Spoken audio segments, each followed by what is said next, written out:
So Mr. President, may we now, kasi ang media nagtatatanong sa akin, may pinapa-speculate pa ako na, just for the record, what is now the reason that His Honor has taken the initiative to reset the June 2, 2025 4 p.m.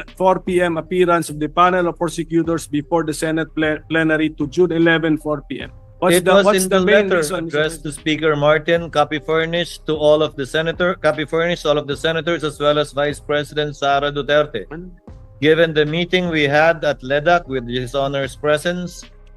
Yes, but Mr. President, nung in-issue kasi ninyo yung impeachment calendar last February, at least you were that detailed na sinabi nyo na po yung convening of the impeachment court. Ngayon sana po, nung i-defer si June to appearance, sana pati po yung convening as an impeachment court, nasabi na rin when that is para may idea. Well, thank you for the opportunity to clarify since that is our last day. Sige, last question na lang, Mr. President. Per our rules or practice, how would we now react to the receipt of the articles of impeachment last February 5, 2025? How should the Senate as a legislative body in plenary session react to that receipt?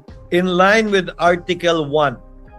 Enzo Recto, kalaban ang katiwalian at kasinungalingan, kakampi sa katotohanan at kabutihan. Legislative function and as members of the impeachment court performing our sui generis function.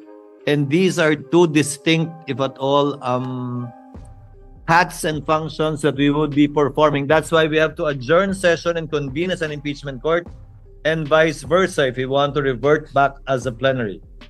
Well, Mr. President, ano na lang for so as to our staff can revisit. Ito yung sentence natin, ano? Second paragraph of Rule 3 of the Senate Impeachment Rules. Upon presentation of the articles to the Senate shall specify the date and time for the consideration of such articles.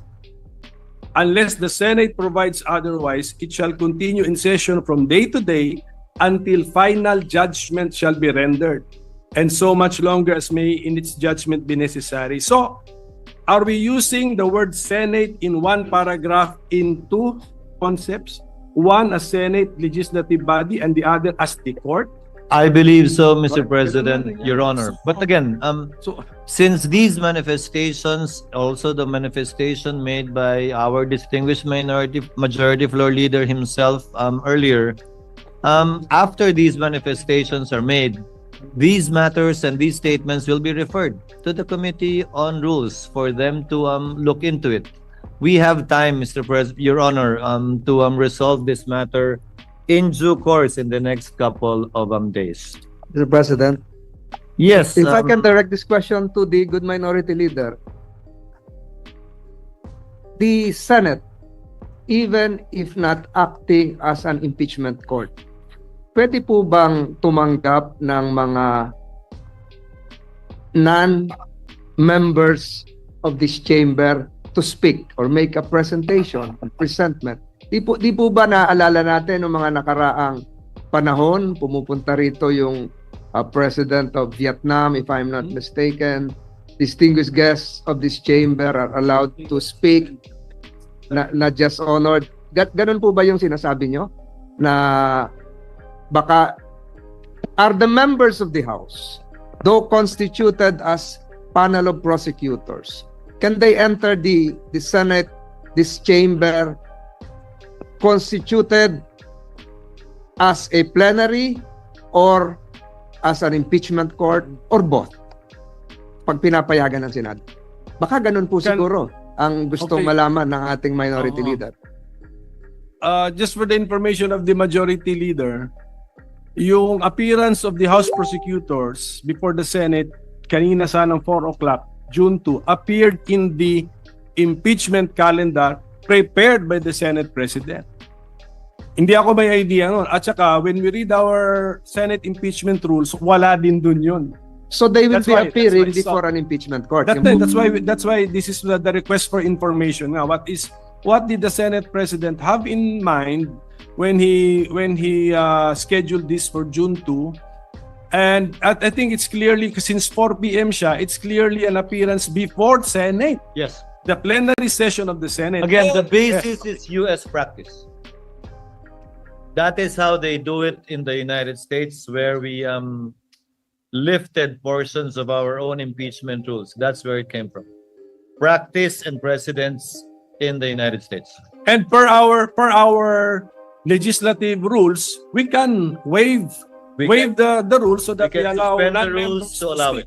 Diba dito, recently nagsalita rin si former UN Secretary General. South Korean. Huh? The South Korean. Yes, that's UN Secretary General. So That can be so we allowed. can do it. Yes, yes. Again, that can be allowed. Again, plenary action is necessary, and the plenary will decide on this matter. So just a few more requests for information, Mr. President. So, Mr. President, His Honor, around 4 days ago, sent notice that the June 2, 4 p.m. appearance of the House panel of prosecutors will be moved to June 11, 4 p.m. Yes. So, okay. Now, what is now the calendar that His Honor has in mind? Kasi dati meron kang June 2, 4 p.m. appearance, then June 3 morning, we convene the Senate as an impeachment court. So where is that? Where is this convening now? Where is it now when you move the appearance to June 11? Sabay na po, because by that time, by June 11, wala na rin po tayong hinahabol na kailangan i-second or i-approve kung meron man, ratification na lamang ng mga bicameral conference committee reports. And we will be doing both at the same time. If at all, the reading of the articles of impeachment, the referral to the Committee on Rules, the convening of the impeachment court, if at all again, the oath of the senator judges, if at all again, all that we can do as an impeachment court would be to issue summons. Yes. Oh. Requiring the respondent to answer within 10 days. But were we sent notices na ganun ang mangyayari? I'm sorry?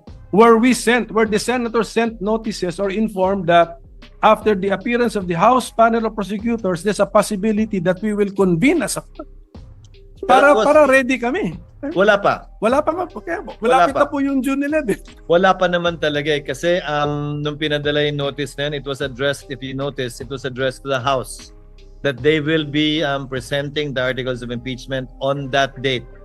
The notice insofar as the impeachment court itself is concerned, these discussions would be very helpful, Your Honor, because this will be part of how the Senate as a body will be deciding on what to do after the articles of impeachment shall have been read and presented before the body.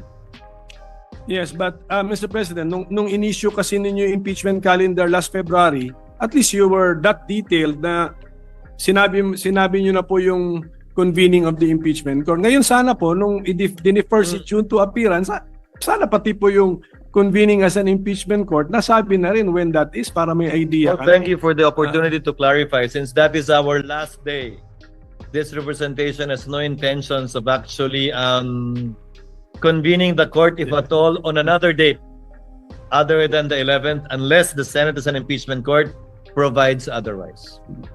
So we will be convening on that date, barring any unforeseen circumstances, barring any procedural motions that will be made and will be settled by the plenary at that time.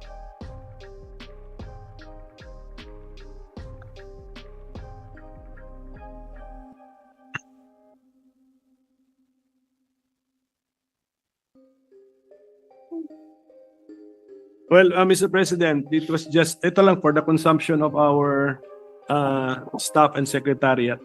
It was just pointed out to me that the rule that we mentioned earlier, second paragraph of Rule 3, yung first paragraph pala, it provides that nakapag-oath na.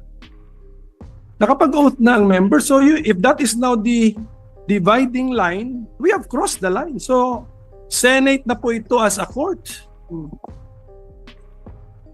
So tingnan na lang po muli, Mr. President. Mr. President, Your Honor, the first paragraph refers to consideration of the articles of impeachment. The second paragraph, we were not part of the Senate that wrote these rules. The first paragraph, it mentions the word consideration. The second paragraph mentions the word presentation. In terms of time, Presentation should come first before consideration, although as it appears in our rules, consideration was mentioned first in the first paragraph and before presentation in the second paragraph. But in terms of order, Your Honor, presentation should logically come first before consideration of the articles of impeachment. And then Where there is nothing to consider unless presented. And then in the next breath, it talks about the trial na. Yes, again, we had no part in writing these rules. Okay, I so would not yes, want to critique it as well because during those times, perhaps this was apt and sufficient. So Mr. President, maybe now kasi ang media nagtatatanong sa akin, pinapa-speculate pa ako na just for the record, what is now the reason that His Honor has taken the initiative to reset the June 2, 2025 4 p.m. appearance of the panel of prosecutors before the Senate plenary to June 11 4 p.m. What's in the the main letter reason, addressed to Speaker Martin, copy furnished to all of the senators as well as Vice President Sara Duterte. Given the meeting we had at LEDAC with His Honor's presence, several bills needed to be approved and taken up before we finally finish and wind up the 19th Congress. Meaning to say, some bills need to be approved on second reading within the week today, so that we can do third reading next week. Some bills have to be approved on third reading today and within this week, so that bicameral conference committees can finalize and iron out the disagreeing provisions within the Senate and House versions, so that we would still have time next week to either ratify these bicameral conference committee reports or still do third reading in compliance with the constitutional requirement of 3 readings on 3 separate days, at least 3 days after it's approved on second reading. So, sige, last question na lang, Mr. President. Per our rules or practice, how would we now react to the receipt of the articles of impeachment last February 5, 2025? How should the Senate, as a legislative body in plenary session, react to that receipt? In line with Article 1 of our impeachment rules, which makes mention of the authority and responsibility of the President of the Senate. That is why I set the schedule for the articles to be read in plenary, which in turn would trigger, if at all, the creation of the impeachment court, which, if at all, would now proceed with the issuance of summons for the respondent or defendant.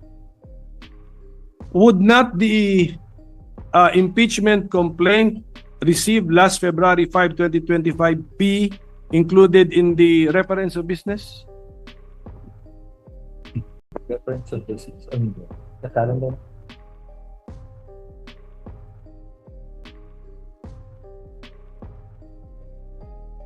Ano ito? Ito ba yung person versus that person? It will be included in the reference of business, yes. Supposedly today, kung natuloy tayo today, but on June 11, so that it can be included in the agenda for that particular day. That's my point, Mr. President. Kung i-reference of business, why are we not doing it today? Anong damage kung gawin natin today? Pwede rin naman. Hindi pa tayo nagbabasa ng reference of yun business. na nga. Pero wala, no? Are we doing it today? Kasi February 5 pa yun. That's why I'm mentioning the date that it was received, February 5. So, can we include it in the reference of business today? Kasi parang mas normal Mas normal yun Kung we will look into it, Your Honor. I tend to agree with this Honor's position. We will take it up with the Secretary. It's just normal, Mr. Yes. Received last February 5, we're reporting out today. Okay?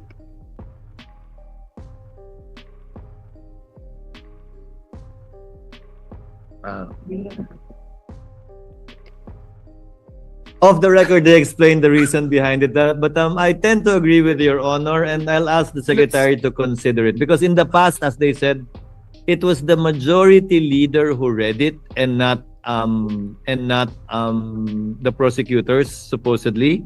So it was included in the reference of business, referred to the Rules Committee, and the majority leader was the one who reported it out, quote unquote. But now, given that it's the prosecutors that will read the articles of impeachment, again, following U.S. practice and precedent, the secretary thought it best that it'll be included in the agenda on that day because there is no referral to the Committee on Rules. But again, we will look into it and we will take the suggestion of the gentleman in light of the points he raised in connection with that.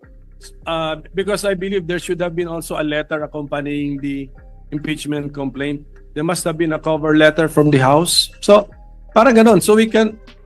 Only by the section, not by the Speaker nor any member of the House. Yes. But is a letter from the SecGen also a communication from the House? It was a covering letter only. Yeah. So I think this is just an opinion. I tend to agree, Your Honor. It's more natural that we report out if something happened last February 5, late evening of late in the session on February 5. Something happened, we report it out So it's more natural if we report it out immediately, Mr. President. So I tend to agree, Your Honor. That's again. my point, Mr. President. I will take it up with the committee secretary. So with that, Mr. President, I thank you for answering my questions. Thank you, Your Honor. I just wanted to request some information. Thank you, Mr. Bunyog, bunyog, halikan na kasama ka. Bunyog, kapag buklod ay may pag-asa. Luzon, Visayas, Mindanao, isa ang pananaw. Sa bagong Pilipinas ang bunyog isisigaw.